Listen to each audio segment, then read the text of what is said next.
Wait scroll చేయొద్దు. ఈరోజు మీకోసం ప్రార్థించాలని ఆశపడుతున్నాను.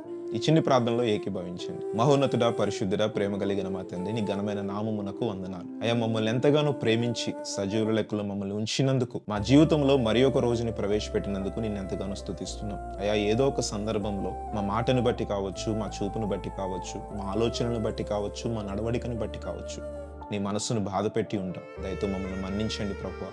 నీ రక్తముతో మమ్మల్ని కడగండి, పరిశుద్ధపరచండి. అయ్యా, ఎవరైతే ప్రార్థనలో ఏకీభవించారో వారి హృదయాలను దర్శించండి.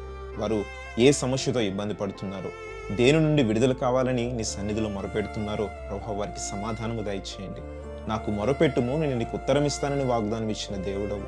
ఏదైతే ప్రభువా ఇదిగో ఈరోజు ఈ ప్రార్థనలో వారు అడుగుతున్నారో అయ్యా, వారికి అది దయచేయమని అడుగుతున్నావు. నువ్వెప్పుడు కూడా మమ్మల్ని విడిచిపెట్టే దేవుడవు కాదు. నీ దేవదూతల్ని మా చుట్టూ ఉంచి మా పాదములకు రాయి తగలకుండా కాపాడుతున్న దేవుడవు.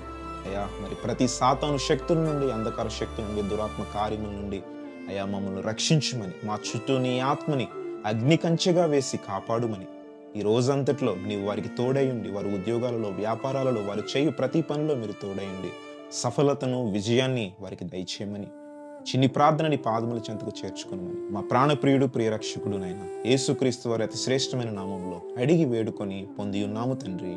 ఆమేన్.